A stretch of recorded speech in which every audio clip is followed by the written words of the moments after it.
YouTube channel Hindi दर्शन पर आप सभी का बोमराज सारण की तरफ से हार्दिक स्वागत और अभिनंदन। आज की कक्षा में हम एक ऐसे महान राम भक्त कवि को पढ़ने जा रहे हैं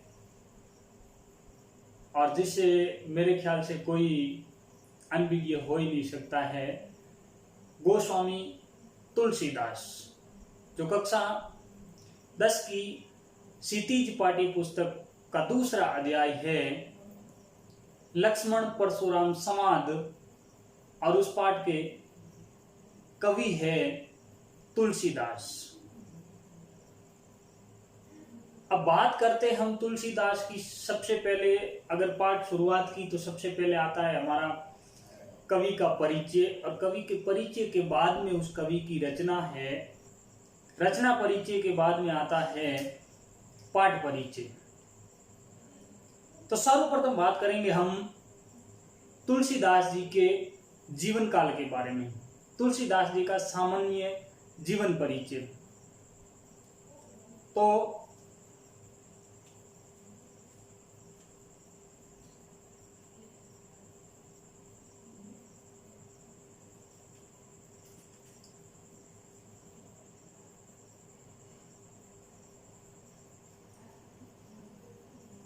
पाठ 2।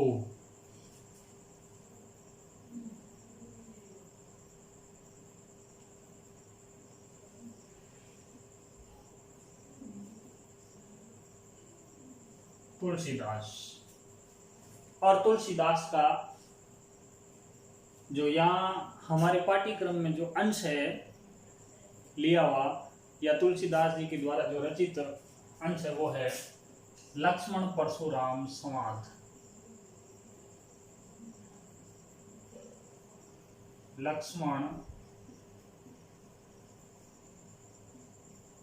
परशुराम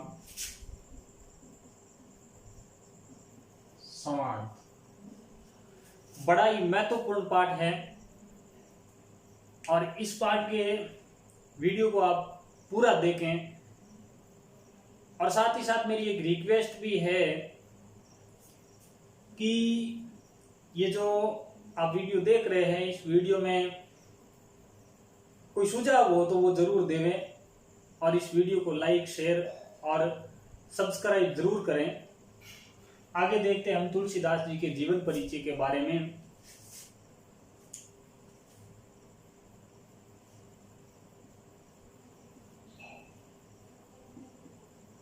कवि परिचय। कवि परिचय। अब कवि परिचय में हम बात करेंगे तो काल की बात आती है कि तुलसीदास जी किस काल के कवि हैं। तो कहीं न कहीं काल के बारे में हमें जानना बहुत अनिवार्य है। वैसे मैंने पहले वीडियो में बताया था आपको कि मोटे तौर पर हम काल को 3 भागों में मान सकते हैं, लेकिन अगर काल का सही वर्गीकरण हम देख लें तो आगे भी जो जितने भी अध्याय है, हमारे पाठ है, तो उन पाठों में भी हम काल पर चर्चा करेंगे कि ये कवि किस काल का है या लेखक किस काल का है। तो इससे पहले थोड़ा संक्षिप्त काल विभाजन के बारे में जानना अति आवश्यक है। तो इससे पहले हम देख लेते हैं काल परिचय के बारे में। तो काल विभाजन में हम सही तरीके से अगर माने तो आचार्य रामचंद्र शुक्ल हुए हैं हिंदी के अंदर, उनके द्वारा जो काल विभाजन किया गया है, आचार्य रामचंद्र शुक्ल के अनुसार ही हम थोड़ा काल विभाजन का परिचय देखते हैं। तो आचार्य शुक्ल ने काल को 4 भागों में बांटा। कितने भागों में? पहले हम काल परिचय देख लेते हैं। इससे पहले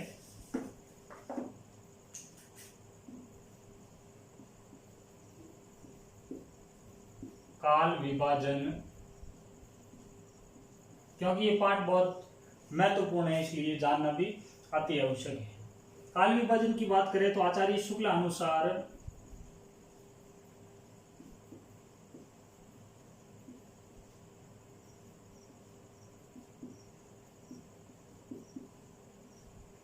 शुक्लानुसार, यानी कि आचार्य रामचंद्र शुक्ल,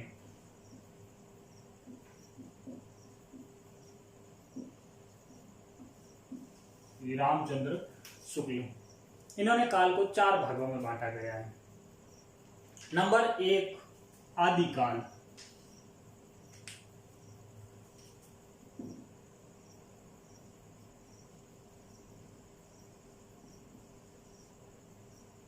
आदिकाल,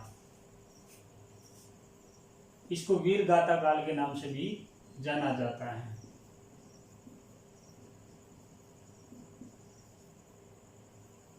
वीर गाथा काल। इसका हम अगर समय देखें तो यह है 1050 विक्रम संवत से 1375 विक्रम संवत तक। ठीक है। नंबर 2, इसके बाद में आता है भक्ति काल, जिससे कवि को हम पढ़ रहे हैं वो उसी काल के कवि हैं। इसे पूर्व मध्य काल के नाम से भी जाना जाता है। पूर्व मध्य काल, या हमारा जाना पहचाना नाम भक्ति काल। क्यों?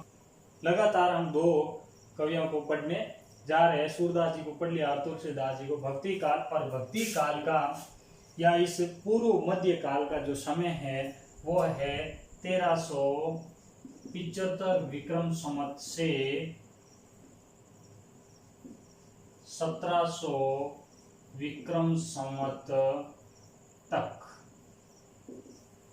ये अतिरिक्त जानकारी के लिए है, इसलिए इसको भी साथ साथ अगर नोट करना चाहते हो तो नोट भी कर लेना और इसको याद रखना, क्योंकि ये चीजें आगे भी काम आने वाली है। और आचार्य रामचंद्र शुक्ल के अनुसार जो तीसरा काल है, उस तीसरे काल का नाम दिया इन्होंने उत्तर मध्य काल। पूर्व मध्य काल के बाद में उत्तर मध्य काल, और उत्तर मध्य काल को एक और नाम से भी जाना जाता, जिसे कहते हैं रीति काल। रीति काल, हम रीति काल के कवियों को भी पढ़ेंगे आगे। रीति काल का जो समय है वो है 1700 विक्रम संवत से लेकर 1900 विक्रम संवत तक। 1900 विक्रम संवत तक। और इसके बाद में आता है 4 नंबर पर आधुनिक काल।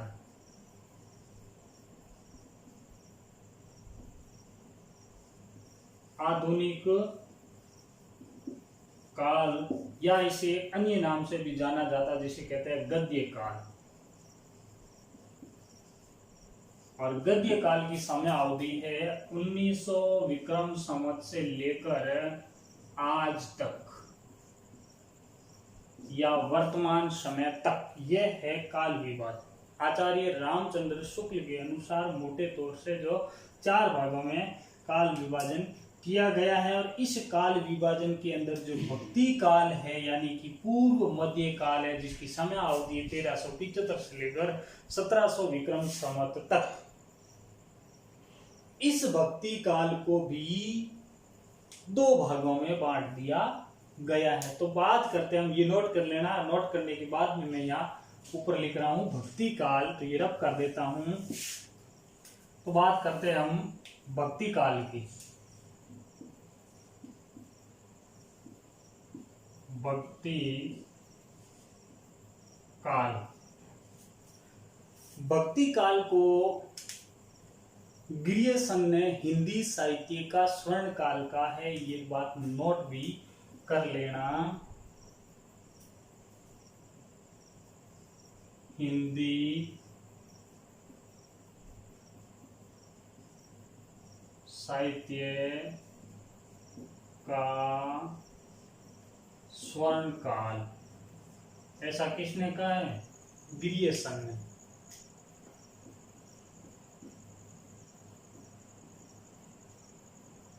ग्रियर्सन ने ऐसा कहा है कि हिंदी साहित्य का स्वर्ण काल है, तो भक्ति काल को स्वर्ण काल के नाम से भी जाना जाता है। फिर भक्ति काल को 2 भागों में बांट दिया गया है।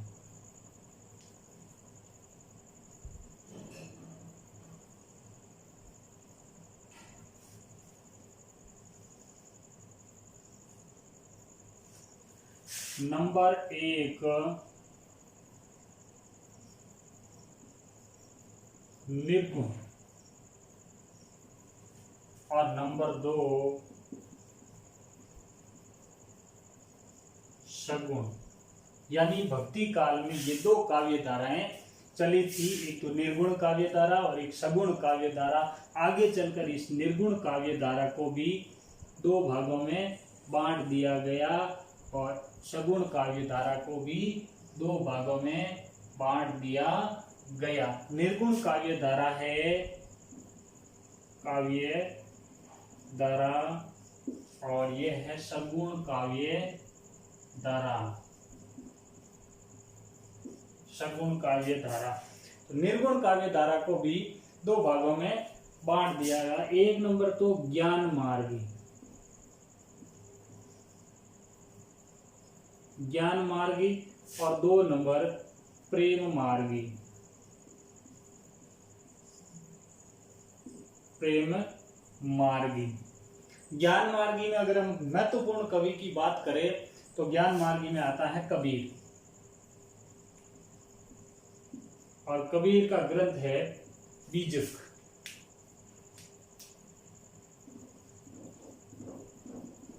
बीजक ये कबीर दास जी का महत्वपूर्ण ग्रंथ है। और ज्ञान मार्गी कवियों में अग्र कवि माना जाता है तो कबीर ही माना जाता है। और प्रेम मार्गी कवियों में बात करें तो मलिक मोहम्मद जायसी, मलिक मोहम्मद जायसी। और मलिक मोहम्मद जायसी का जो ग्रंथ है वो है पद्मावत, पद्मावत।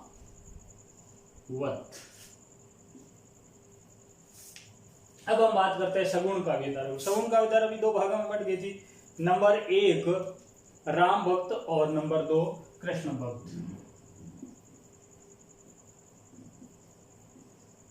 राम भक्त और नंबर 2 कृष्ण भक्त। राम भक्त और कृष्ण भक्त, या हम ऐसा कह सकते हैं कि राम मार्गी और कृष्ण मार्गी। राम मार्गी और कृष्ण मार्गी, या ज्ञान मार्गी और प्रेम मार्गी। तो यहाँ राम मार्गी और कृष्ण मार्गी, या राम भक्त कवि या कृष्ण भक्त कवि एक ही बात है। राम भक्त कवियों में अगर सर्वाधिक महत्वपूर्ण कवि और अगर भक्ति काल की सगुण काव्य धारा में राम भक्त कवियों में अगर अग्रणी कवि माना जाता है तो वो कवि है तुलसीदास। कितनी लंबी यात्रा कर ली हमने, यहाँ जाकर तुलसीदास मिले हैं। और तुलसीदास जी का सर्वाधिक महत्वपूर्ण ग्रंथ है वो है रामचरितमानस, रामचरितमानस। और कृष्ण भक्त कवियों में अगर महत्वपूर्ण कवि माना जाता है जिसे हम पढ़ चुके हैं और वो नाम आप जानते ही हो, कौन है? सूरदास, सूरदास। और सूरदास जी का ग्रंथ है आप जानते ही हो सूरसागर, सूरसागर। ये भले जोधपुर वाला सूरसागर समझना और भले ये इनका सूरसागर ग्रंथ, यानी सूरदास जी का जो महत्वपूर्ण ग्रंथ है वो है सूरसागर। और तुलसीदास जी का है वो रामचरितमानस। और ज्ञान मार्गी कवियों में कबीरदास जी का बीजक और प्रेम मार्गी कवियों में जायसी का पद्मावत। तो इस डायग्राम को अपने दिमाग के अंदर रखें। भक्ति काल को दो भागों में निर्गुण काव्यधारा और सगुण काव्यधारा। निर्गुण काव्यधारा को दो भागों में ज्ञान मार्गी और प्रेम मार्गी कवि, और इनमें कबीर और इसमें प्रेम मार्गी में जायसी। और सगुण काव्यधारा को भी दो भागों में, जिसमें एक राम भक्त और दूसरा कृष्ण भक्त, या राम मार्गी या कृष्ण मार्गी। राम भक्त कवियों में तुलसीदास जी, और तुलसीदास जी का सबसे महत्वपूर्ण ग्रंथ है वो है रामचरितमानस। रामचरितमानस पर भी हम विस्तार से इसको जानने का प्रयास करेंगे, चर्चा करेंगे। और कृष्ण भक्त कवि और कृष्ण भक्त कवि हम पढ़ चुके हैं सूरदास जी, और सूरदास जी का जो सबसे महत्वपूर्ण ग्रंथ है वो है सूरसागर। अब बात करते हैं हम तुलसीदास जी के जीवन काल पर, क्योंकि हम यहाँ तक समझ चुके हैं कि काल विभाजन की दृष्टि से जो भक्ति काल है, उस भक्ति काल की जो सगुण काव्य धारा है, उस सगुण काव्य धारा के अंदर ही जो राम भक्त कवि है या राम मार्गी जो शाखा है उसके कवि है कौन? तुलसीदास जी। तो व्याख्या करते समय ये बात याद रखना मैं दोबारा नहीं बताऊंगा कि प्रस्तुत अवतरण या प्रस्तुत पद्यांश या प्रस्तुत काव्यांश या प्रस्तुत अंश भक्ति काल की सगुण काव्य धारा के राम भक्त कवियों में अग्र कवि या अग्रणी कवि तुलसीदास द्वारा लिया गया है। और तुलसीदास जी की कौन सी रचना बाल कांड से ली गई है, जो हमारे पाठ्यक्रम में है लक्ष्मण परशुराम संवाद, वो बाल कांड से लिया गया। तो ये बात भी याद रखना, तो इस चीज को आप नोट कर लो।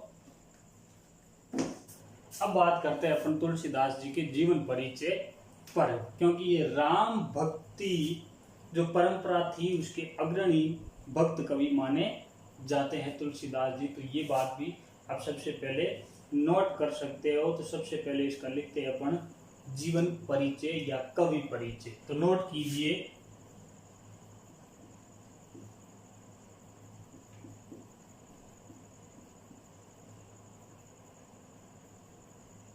कवि परिचय।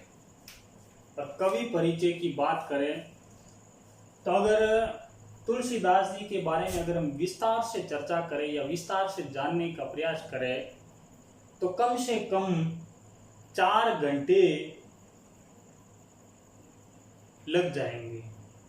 यानी 4 घंटे में भी तुलसीदास जी के जीवन परिचय के बारे में हम जान नहीं पाएंगे। तो इसलिए सबसे महत्वपूर्ण बात यह है कि जो हमारी पाठ्य पुस्तक के अंदर जितना दिया गया उससे बाहर नहीं जाना है, जितना जो दिया है वो महत्वपूर्ण हम जानने का प्रयास करेंगे। तो सबसे पहले अगर तुलसीदास जी के हम जीवन काल की बात करें, उसके जीवन परिचय की बात करें, तो सबसे पहले बात आती है तुलसीदास जी के जन्म की, कि तुलसीदास जी का जन्म कब हुआ था। क्योंकि जीवन परिचय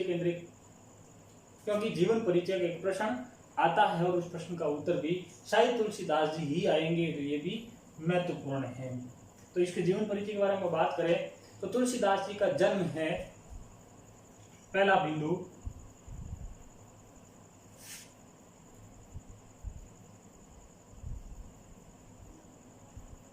राम भक्त कवि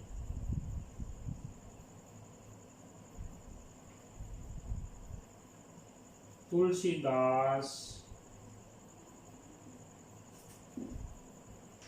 का जन्म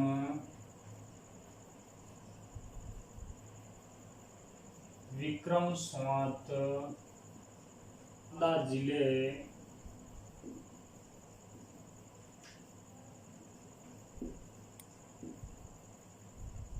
के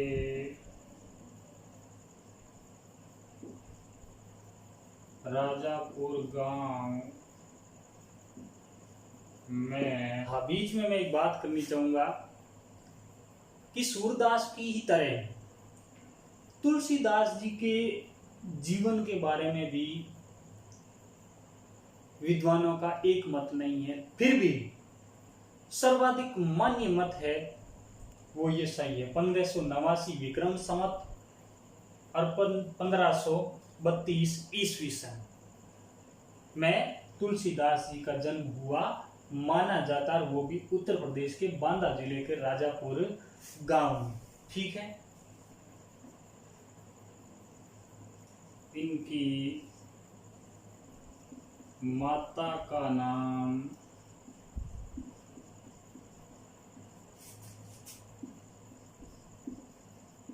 तुलसी था। जीवन के बारे में थोड़ा और विस्तार से जानने की प्रयास करते हैं, क्योंकि जो पाठ्य पुस्तक के अंदर दिया गया है उसे आप बिंदु के रूप में बड़ी सुंदर लेआउट के अंदर अपनी अभ्यास पुस्तिका के अंदर है जो नोट करने का प्रयास कीजिए। क्योंकि राम भक्त कवि जो तुलसीदास है, इसका जन्म है वो विक्रम संवत तो 1589 के अंदर है, और ईस्वी सन है वो है सन 1532 ईस्वी के अंदर। कहाँ हुआ था? उत्तर प्रदेश के बांदा जिले के राजापुर गांव में। क्योंकि विद्वानों का एक मत नहीं है, फिर भी जो सर्वमान्य मत है वो बांदा जिले के राजापुर गांव में हुआ माना जाता है। दूसरी बात, इनके पिता का नाम आत्माराम जी दुबे था, जो एक सरयू पारीण ब्राह्मण थे। इनकी माता का नाम हुलसी था, और कहा जाता है कि तुलसीदास जी है जो अभूक्त मूल नक्षत्र में जन्मे थे, जो एक अनिष्टकारी नक्षत्र होता है। इस नक्षत्र में जन्म लेने वाला जो बच्चा होता है वो अपने माता पिता के लिए बड़ा ही घातक सिद्ध होता है। इसलिए जन्म लेते ही इनकी जो अवस्था थी वो 5 वर्ष के बालक अभुक्त मूल नक्षत्र में पैदा हुए थे तथा जन्म लेते ही इनकी जो अवस्था थी वो 5 वर्ष के बालक के समान थी। मुंह में दांत भी निकले हुए थे। तो इसलिए भय की आशंका के चलते इनके माता पिता तुलसी और आत्माराम ने त्याग दिया था और मुनिया नामक दासी को दे दिया, जिसने इनका पालन पोषण किया था, इनको बड़ा किया था। तो कुल मिला के इनका जो बाल्यकाल है वो बड़े ही कष्टपूर्वक बीता था। और इन्होंने लिखा है, तुलसीदास जी ने कवितावली में, इनकी खुद की रचना है, उस कवितावली में इन्होंने लिखा है, ये खुद लिखते हैं कि मातु पिता जग जाय तजियो विधियो ने लिखियो कछु भाल भलाई। यानी माता पिता ने जन्म लेते ही त्याग दिया था और विधाता ने भाग्य में कुछ नहीं लिखा था। और अगर इसके बाद में इनके गुरु की बात करते हैं तो दीक्षा गुरु नरहरियानंद या नरहरि बाबा या नरहरिदास, क्योंकि एक ही नाम है, चाहे नरहरियानंद कहना, चाहे नरहरि बाबा, चाहे नरहरिदास, यानी ये थे इनके दीक्षा गुरु। इन्होंने दीक्षित किया था। और इनके शिक्षा गुरु थे स्वामी शेष सनातन जी। शिक्षा गुरु स्वामी शेष सनातन जी, तो दोनों ही याद रखना कि दीक्षा गुरु नरहरि बाबा और शिक्षा गुरु थे वो थे स्वामी शेष सनातन जी। और पत्नी का नाम रत्नावली था। किसी कारणवश इसका जो वैवाहिक जीवन है वो लंबे समय तक नहीं चलता है। इसको नोट कर लीजिए। इसके बाद में हम आगे का देखते हैं। मैं रब कर देता हूं इसको। आगे के कवि परिचय के अंदर हम बात करते हैं, क्योंकि इनका जो वैवाहिक जीवन है वो बहुत लंबे समय तक नहीं चल सका। चलिए आगे देखते हैं हम कि इनका जो वैवाहिक जीवन था वो अधिक समय तक न चल सका। तो इसके बाद में इन्होंने क्या किया था कि इन्होंने गृह त्याग कर दिया था। तो अगला बिंदु लिख लीजिए, गृह त्याग कर। पाठ परिचय जानने के बाद में इनकी जो हमारे पाठ्यक्रम में महत्वपूर्ण रचना है बालकांड से ली गई, लक्ष्मण परशुराम संवाद, उस पर एक एक शब्द का कठिन अर्थ देखते हुए, शब्दार्थ देखते हुए उसका हम व्याख्या करने का प्रयास करेंगे, ताकि हमें दोबारा पढ़ने की ही जरूरत ना पड़े, सीधे ये हमारे दिमाग के अंदर आ जाए। तो हम सब मिलकर इस चीज को अगले वीडियो में देखेंगे। और आपसे मैं ये आशा करता हूं कि आप मेरे इस वीडियो को भली भांति देखते होंगे और इसका भरपूर लाभ उठाते होंगे। और अंत में मैं यही कहना चाहूँगा कि ये जो वीडियो है इसको समय समय पर लाइक, शेयर और सब्सक्राइब करते रहे, ताकि और भी लोग हैं जो लाभान्वित होते रहे। नमस्कार।